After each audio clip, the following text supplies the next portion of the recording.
we are. Here we be. Here we go. Let's hope that is well. The year is 2025. This one. People are already starting to talk about the PlayStation 6 and bring up their dream specs for the thing. And while all that's going on, I decided I should probably get a PS5 first. So that's what we're going to be talking about in this video. Is it worth it in 2025? That's ultimately the question that we're going to be answering. And if you're on the fence this late in the game and you're like, should I get a PS5 or should I wait for a PS6? Or is it worth my money to just get a PS4 or go Xbox or Nintendo or just spend the money on a PC? Hopefully this will bring a little bit of clarity to your decision, but ultimately I am not looking to steer you in any direction.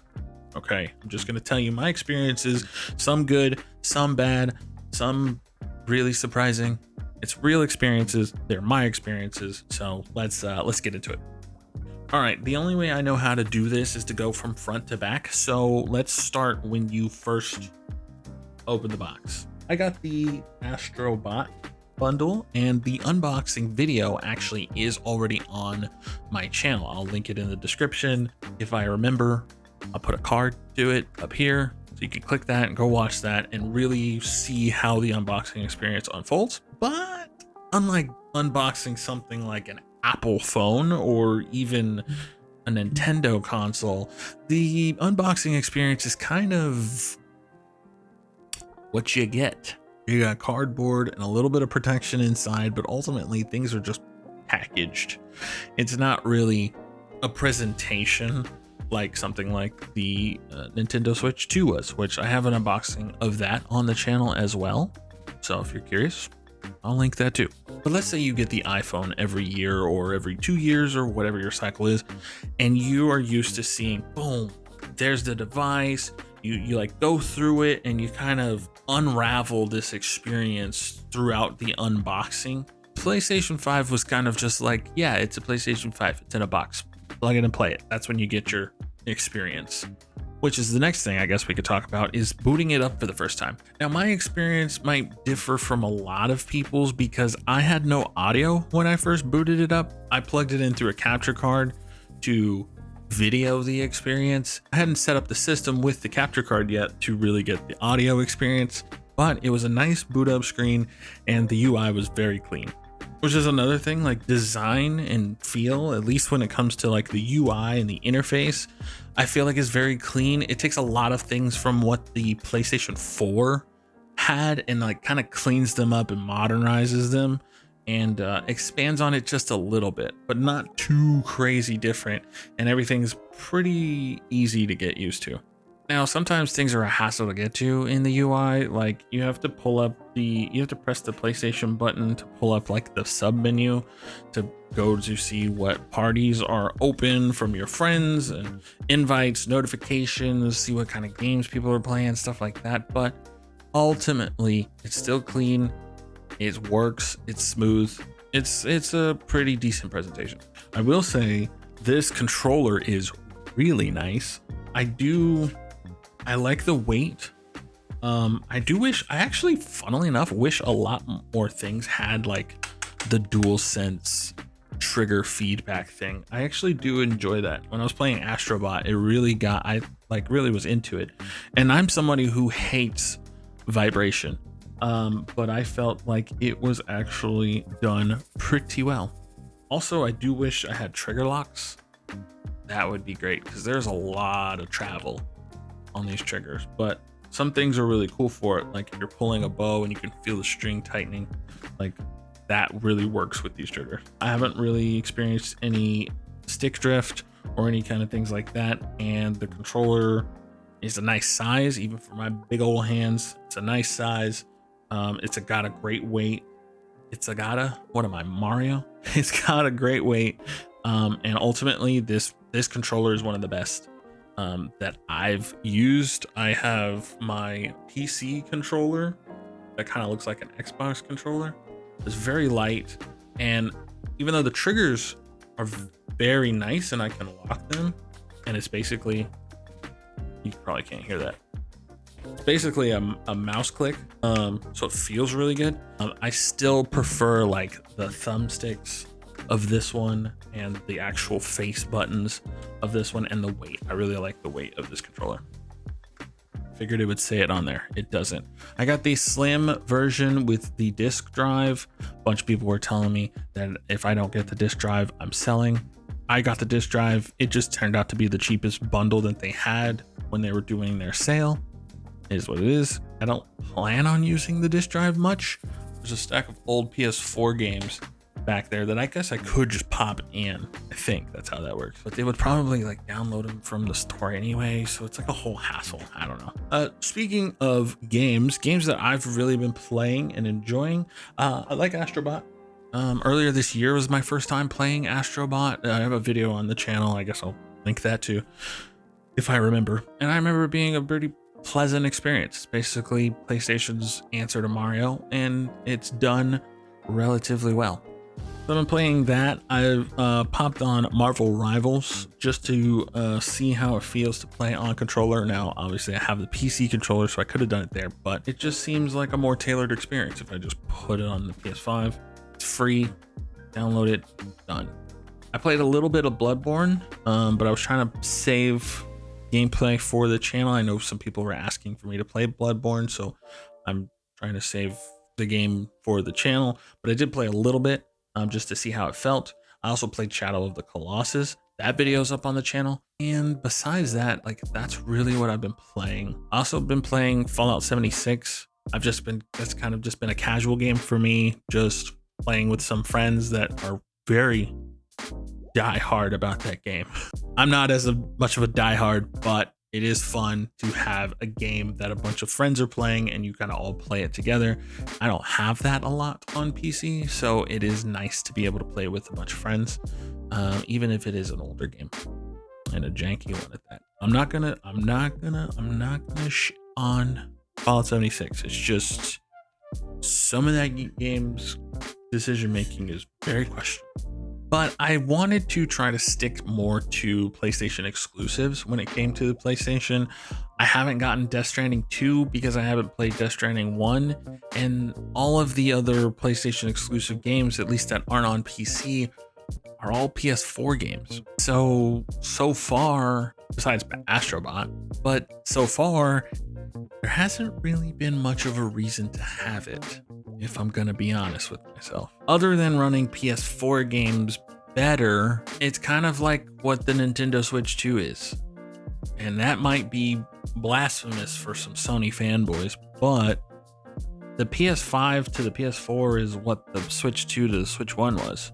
To me, it's just bigger, better, faster, and ultimately it can play all the games that the PS4 can, 90% at least, and it just plays them a little bit better. But there were games being made for the PS4 throughout the PS5 life cycle, and not many games that were exclusive to the PS5 stayed that way for anything more than a year. We had Stellar Blade come to PC, which I had a blast with the demo, and I'm really looking forward to getting on PC. Ghost of Tsushima came over. We had God of War. We had The Last of Us, Spider-Man, all of these exclusives that eventually came over to PC and looked better, played better. Well, okay, I'll give you that. Some of them didn't play as well, especially in the beginning. They just weren't optimized very well. But nowadays, you can pretty much pop in any PlayStation exclusive that's on PC and it'll work pretty well. But if you are going to play PlayStation 4 games or even PS5 games on the console, the load times are really good. The frame rates I have seen are pretty consistent. Of course, I can't go off of a game like Fallout 76 because those frame rates are absolutely atrocious, and the load times, I won't speak on it. But that's a problem with that game, not with the console. When I was playing Marvel on it, it felt great. I don't remember dropping any frames. I don't remember having any lag, and I'm playing on Wi-Fi. I'm not even hardwired in. So honestly, if you only have one console, you don't have a PC, I think PlayStation kind of is the way to go, especially after Xbox's marketing lately of anything can be an Xbox. And I'm pressed to tell them, does that mean PlayStation is an Xbox? And it pretty much is if you look at the game selection. But ultimately, if you're looking for something to plug into your TV, have as a console, pressed to say there's much that can beat the PlayStation 5. So the performance holds up in 2025. The DualSense controller is one of the best on the market. Backwards compatibility is fantastic. We're not going to talk about game prices, but at least they're not $80 yet. And PlayStation Plus actually is a little more forgiving than I thought it would be. In the beginning, right when I got PlayStation Plus, a bunch of people were telling me that I really have to get premium in order to be able to play anything. I got Essential because I refused, and I'm on PC if I really want to game multiplayer. But honestly, Essential has been just fine. I still get the 3 games a month thing. I still can play all of my games online. I honestly don't really know what the point of getting premium is. I guess access to more of a backwards compatibility catalog. Ultimately, Essential, I'm fine. To answer the question, is it worth getting in 2025 specifically? And to answer that question, we really kind of have to look to the near future. The PlayStation 6 is already getting talked about, and Sony has confirmed that they're already shifting focus on the PlayStation 6. Now, I don't see that console coming out for at least another year and a half. I'm thinking 2027 is when that console will come out. If they did push out that console next year, I'd actually be very surprised. But with that being said, you either have to wait almost 2 years, or you get something for now and then you either upgrade in 2 years, or you do what a lot of people did with the PS4 and just play your PS4 throughout majority of the PS5 life cycle.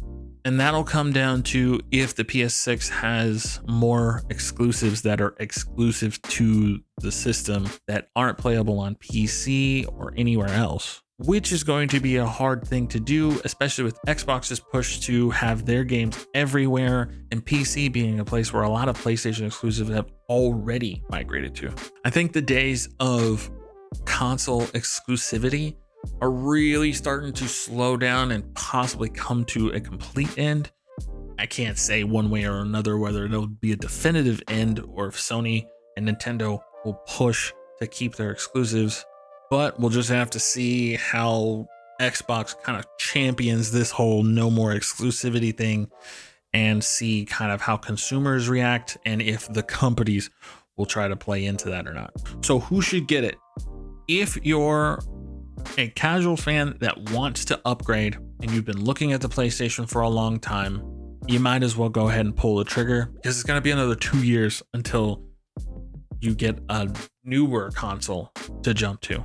If you're somebody who doesn't have a lot of finances right now and doesn't know if it's worth blowing a bunch of money on a PlayStation, I would go ahead and wait, see what the PlayStation 6 is offering, see if, because these days it's a completely different ballgame, but if that drops the PlayStation 5 price, that may be a good time to jump up and maybe stay a generation behind, or at least until you're ready to actually get, shell out the money for a PlayStation 6.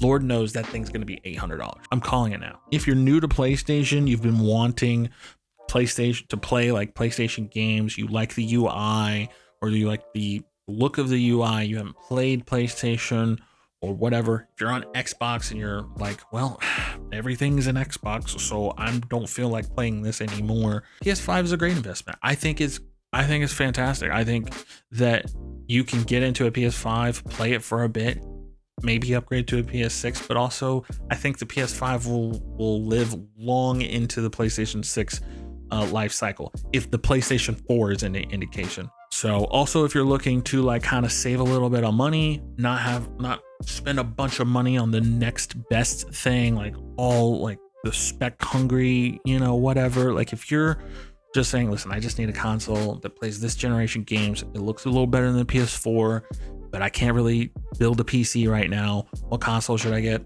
I would say the PlayStation. Who should wait for the PS6? Other than those people that I did mention just a minute ago, you should also wait if you are like really, really heavy into specs. Unless you're really willing to get a PlayStation 5 Pro right now, I would go ahead and wait for the PS6 and rock with what you're rocking with right now. But honestly, I would think that if you're really honestly that spec hungry, that you probably already have a PC and it's not worth getting a PS5, especially not right now. If you're a hardcore fan, you probably already have a PS5. But if you don't, and you consider yourself a hardcore fan, you're probably going to want to wait for the PS6 anyway. Although caveat, if you're hardcore, you'll probably get a PS5 and a PS6. So there's that. If you're already writing off the PS5, or at least you're already on the train of, oh, I can't wait for the PS6. I don't have a PS5, but I can't wait for a PS6. Like those people that are 2 generations behind in the iPhone, right? And they see the next iPhone, they go, that's a cool phone. I like those features. I've been on this phone for a couple years. I'm kind of ready to update, but it comes out in a couple of months. Should I get a phone now, or should I, whatever, blah, blah. Those people should obviously wait. I think you should go ahead and do the same. But ultimately, the choice is yours. Don't let me tell you what to do with your money, okay? Do what you gonna do, boo-boo, okay? I can only tell you what I think might be smart and what might be a little bit egregious. And honestly, I will say that I have probably been a little bit egregious. I think right after spending that much money on a Switch 2, I think I could have waited for a PS5. I got it at a really good deal, and I didn't get the Pro because I was like, that's way too much money. And I am satisfied with my purchase. However, I could live without it. I definitely could live without it. I definitely could function just fine without a PS5, I think. Some of the exclusives that I have access to, I already had access to on my PS4, but for some reason my brain was like, you don't got all the exclusives. Also, I thought there would be more. I really figured there would be a lot more exclusives that weren't on PC yet, and that's just not the case. There's like a rough handful. There's like Dark Souls Remastered, Demon Souls Remastered. There is Bloodborne, Astrobot, obviously, Shadow of the Colossus, Last Guardian, and like the Order 1886. And now the new ones are Death Stranding 2 and Ghost of Yotei. Other than that, every PS exclusive is on PC. My personal verdict after the first couple weeks with it is I probably could have waited and been fine. Now, the only other thing I would say is if you're on PC exclusively, you're on PC, or even if you're on Switch and you do not have a console and you expect to play GTA 6, get the PlayStation 5. Get it now before it goes up in price, because it will. They're holding out, but it will go up in price. I expect by this fall. That's just me. If not fall, holiday, calling it. They're going to go up in price. Get a PlayStation 5 right now. Don't get an Xbox. I would say don't get an Xbox. Especially if you're on PC already, don't get an Xbox. Waste. Get a PS5, because it's going to be at minimum a year before that comes to PC. I suspect it might even be 2 years. I hope the wait's only a year. If that's your main reason for getting a console or thinking about getting a console, go ahead and get the PS5. You'll be all right.